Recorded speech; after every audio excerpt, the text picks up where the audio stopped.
Bismillahirrahmanirrahim. Assalamualaikum warahmatullahi wabarakatuh. Selamat bertemu kembali dalam mata kuliah termodinamika, yang pada kesempatan kali ini kita akan membahas mengenai diagram termodinamika, di mana materi ini merupakan pelengkap dari kuliah termodinamika teknik kimia 1 dan 2. Pada video sebelumnya, kita telah mempelajari bagaimana cara menentukan sifat-sifat termodinamika dari suatu bahan dengan menggunakan data yang berbentuk tabel. Pada kesempatan kali ini, kita akan belajar bagaimana cara menentukan sifat-sifat termodinamika yang disajikan dalam bentuk diagram termodinamika. Semua diagram termodinamika yang digunakan dalam video ini menggunakan diagram termodinamika yang terdapat dalam buku Introduction to Chemical Engineering Thermodynamics edisi ke-8 oleh Smith and Van Ness. Kita mulai dari definisi diagram termodinamika.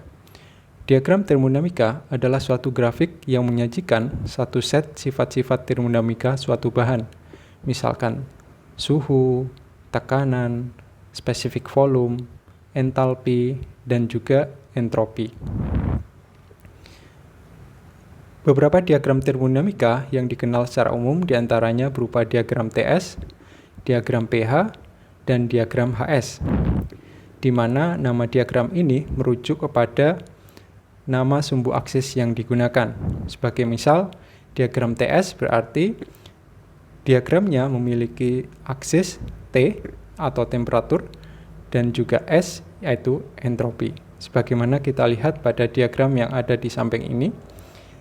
Pada gambar 65 ini adalah pH diagram yang disimplified atau yang disederhanakan, di mana sesuai namanya pH, maka sumbu tegaknya adalah P atau tekanan, dan sumbu mendatarnya adalah H atau entalpi.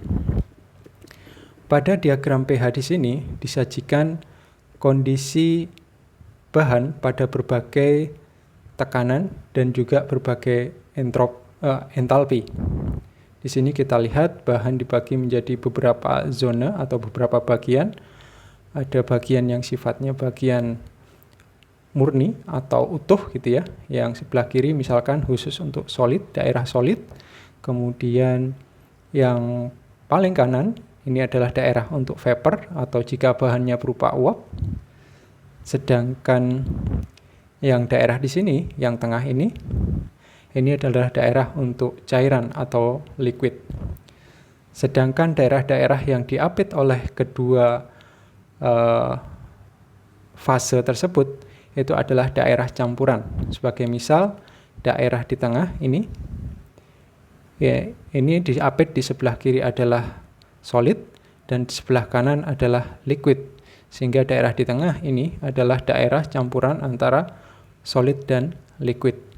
Demikian juga pada daerah yang tengah ini diapit di sebelah kirinya itu adalah daerah liquid, sedangkan sebelah kanannya adalah daerah vapor. Sehingga daerah yang di tengah ini adalah daerah campuran antara liquid dan vapor.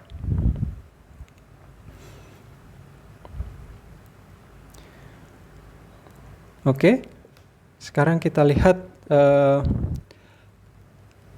apa saja yang terdapat pada diagram pH di sini.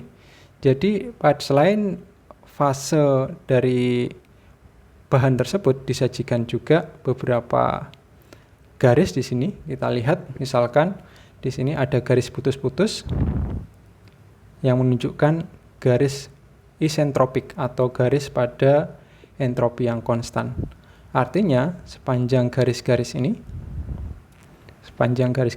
titik-titik sepanjang garis tersebut memiliki entropi yang konstan. Demikian juga ada garis-garis ke arah samping ini ya, garis putus-putus ke arah samping ini. Nah, ini adalah garis konstan volume. Artinya, titik-titik sepanjang garis ini memiliki volume yang sama atau volume yang konstan, atau juga memiliki spesifik volume yang sama. Kemudian kita juga lihat di sini ada garis isotermik atau garis pada constant temperature. Garisnya adalah ini ya. Sehingga titik-titik pada sepanjang garis ini memiliki suhu yang sama. Selain itu, khusus untuk daerah campuran liquid dan vapor di sini, ada yang disebut dengan constant X. Ya. Nah, ini yang dituliskan dengan garis putus-putus. Garis putus-putus tersebut itu menunjukkan titik-titik yang memiliki fraksi massa yang sama, karena di sini adalah daerah dua fase atau daerah campuran antara liquid dan vapor, maka titik-titik sepanjang garis ini memiliki fraksi massa liquid yang sama atau fraksi massa vapor yang sama. Dalam diagram pH sesungguhnya nanti akan kita lihat banyak sekali garis-garis yang sejajar, misalkan dengan garis ini, ya. Kemudian juga akan kita lihat ada garis-garis yang sejajar garis isothermal, ya, garis isentropik, garis-garis yang sejajar konstan volume, dan seterusnya. Oke, sekarang kita lihat pada diagram atau gambar 6.6. Di sini juga sama, dipaparkan kondisi bahan atau fase bahan pada berbagai suhu, ya, pada berbagai suhu dan pada berbagai entropi. Di sini ada daerah solid, kemudian ada daerah liquid, kemudian yang sebelah kanan adalah daerah untuk vapor, ya, sama. Kemudian kita lihat di sini ada beberapa garis yang menunjukkan, misalkan garis ini adalah constant pressure, artinya titik-titik sepanjang garis ini memiliki tekanan yang sama.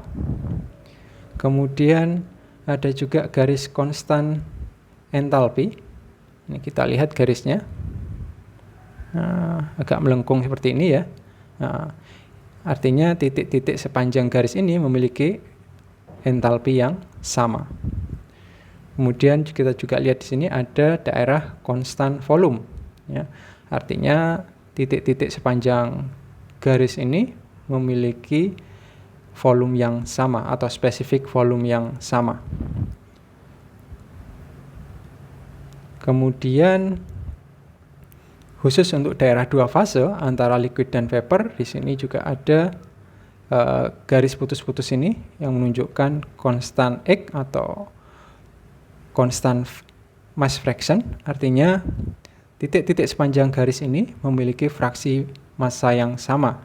Misalkan X-nya adalah 0,2, artinya fraksi massa bagian liquid adalah 20%, sedangkan sisanya yang 80% adalah uap. Oke. Sekarang kita lihat atau kita tinjau misalkan pada kurva pemanasan air pada tekanan konstan. Di sini kita akan memanaskan air dari suhu lingkungan di titik 1, ya, sampai dengan titik 4 atau menjadi superheated steam, katakanlah. Nah, dari titik 1 ke titik 4 akan melalui titik 2 dan titik 3, di mana titik 2 itu adalah saturated water dan titik 3 adalah saturated steam. Kemudian kita lihat lintasan dari titik 1 di sini sampai dengan titik 4 pada diagram pH dan diagram TS bagaimana? Sini kita lihat pada diagram pH yang sebelah kiri. Karena pemanasan di sini berlangsung pada tekanan yang konstan, artinya pada pressure yang konstan, maka kita lihat lintasannya berupa garis lurus mendatar ke kanan, ya, garis lurus mendatar ke kanan. Dari titik 1, titik 2, titik 3, dan titik 4 membentuk garis mendatar yang lurus, ya. Jadi titik 1 menunjukkan suhu lingkungan atau kondisi awal, kemudian titik 2 menunjukkan saturated water, titik 3 menunjukkan saturated steam, dan titik 4 adalah menunjukkan superheated steam. Nah, kemudian jika peristiwa tersebut dituliskan atau digambarkan pada diagram TS, maka lintasan yang terbentuk adalah demikian, ya. Titik 1 adalah di sini, ini adalah kondisi awal. Kemudian titik 2 atau saturated waternya adalah di titik ini. Kemudian pada saat terjadi perubahan fase dari titik 2 dan titik 3, maka kita tahu perubahannya berlangsung pada suhu dan tekanan yang konstan. Sehingga kita lihat di sini lintasannya berupa garis mendatar ke kanan. Kemudian setelah mencapai titik 3 atau saturated steam, maka suhunya akan naik, yaitu menjadi titik 4. Ya. Nah, di sini bisa kita gambarkan atau bisa kita bayangkan bagaimana lintasan dari air yang sedang dipanaskan dari kondisi suhu lingkungan sampai dengan superheated steam. Oke, diagram yang lain adalah diagram HS atau diagram entalpi versus entropi. Nah, di sini kita lihat ada berbagai macam garis ya. Misalkan, tapi sebelum itu kita lihat atau kita tinjau dulu fase-fasenya. Misalkan ini adalah untuk solid, ini adalah untuk liquid, kemudian ini adalah untuk vapor ya. Kemudian garis-garis yang konstan bisa kita lihat di sini, misalkan garis dua fase yang menembus dua fase ini. Nah, ini adalah garis konstan temperature sekaligus garis konstan pressure ya. Kemudian ketika mencapai pada titik saturated steam-nya, maka garis konstan pressure dan konstan temperature akan berpisah ya. Konstan pressure arahnya ke atas ini, sedangkan konstan temperature akan ke sini, ke samping sini ya. Nah, dalam grafik aktualnya nanti akan kita lihat banyak sekali garis-garis yang sejajar di sini ya. Jadi dari titik ini kemudian ke atas, kemudian ada yang ke samping. Nah, pada daerah dua fase kita melihat ini ada garis putus-putus di sini yang menunjukkan garis konstan X atau garis fraksi massa yang konstan, sehingga titik-titik sepanjang garis ini memiliki fraksi massa yang sama.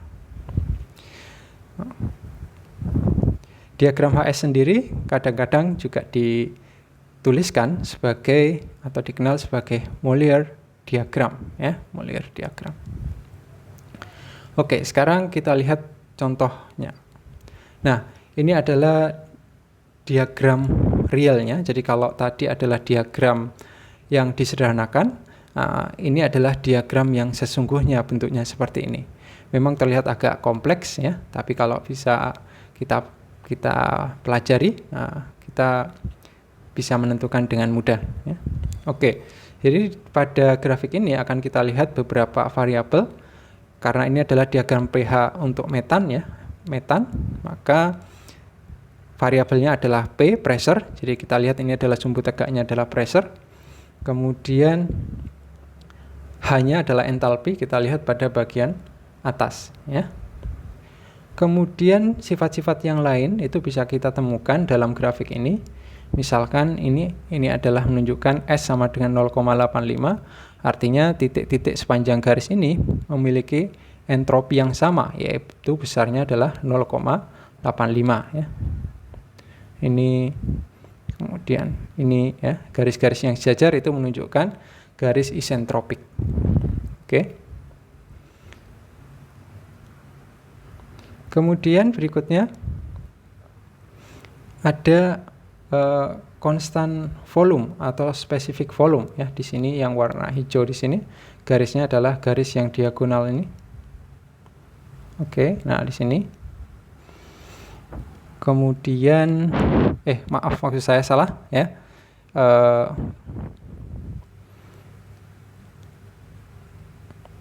Garisnya adalah garis yang putus-putus ini. Nah, garis yang putus-putus di sini ya. Garis-garis yang putus di sini.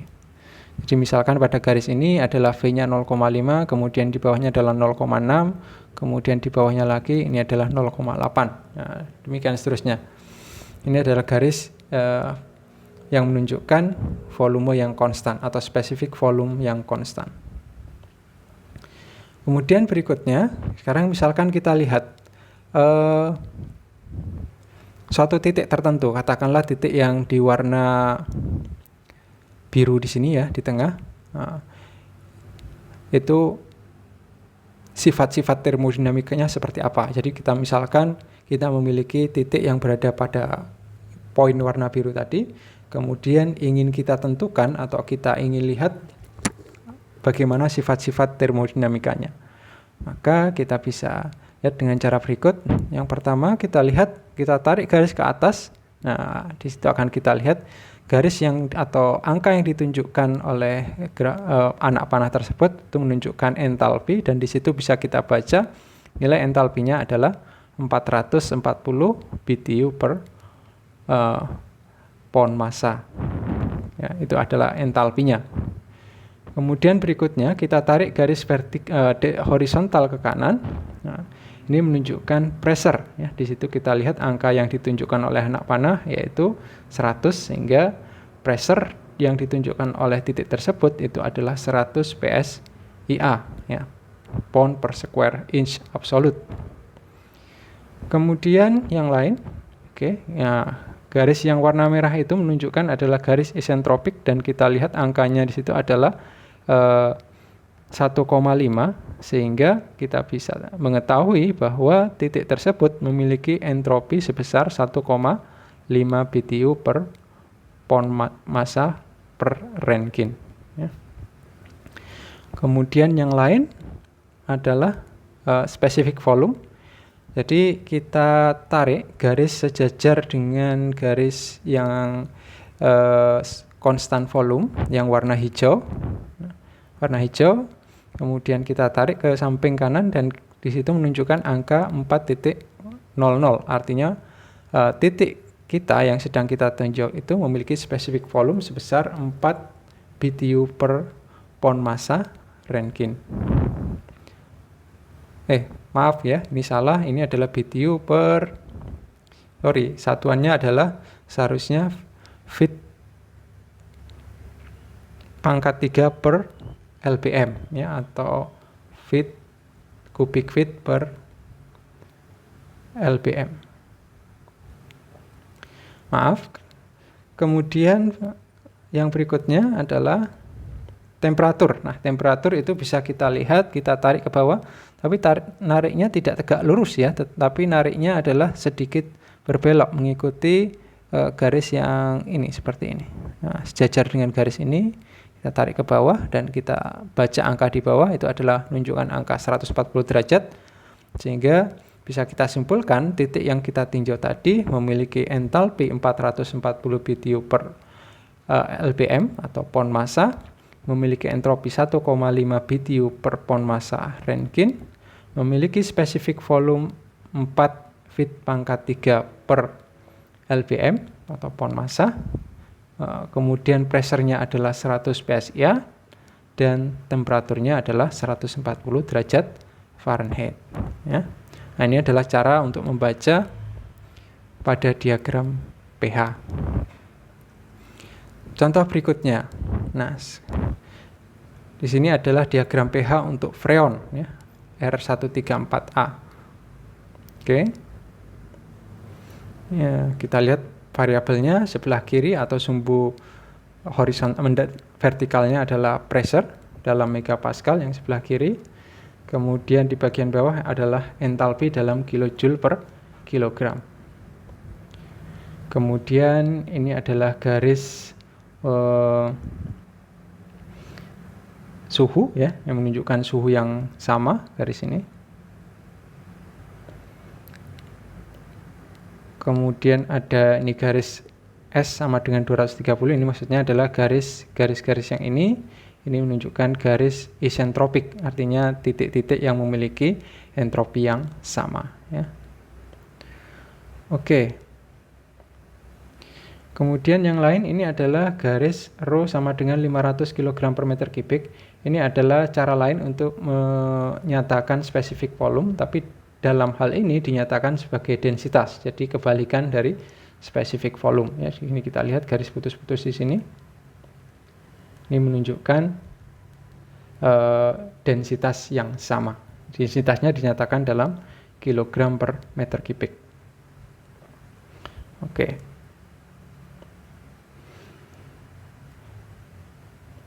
Berikutnya, tentukan entalpi dan entropi freon pada kondisi 1 megapascal dan 100 derajat Celcius. Bagaimana caranya? Di sini ada dua parameter, yaitu ada parameter tekanan dan parameter suhu.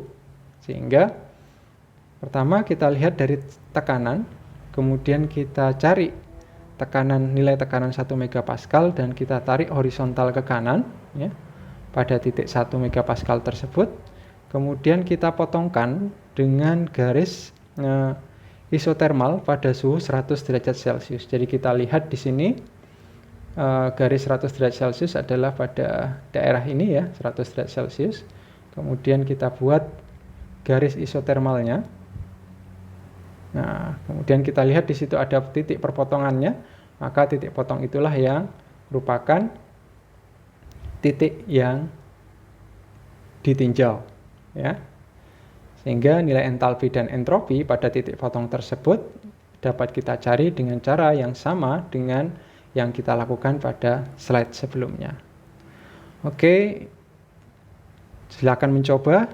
Demikian apa yang bisa kita sampaikan pada video kali ini terkait dengan diagram termodinamika.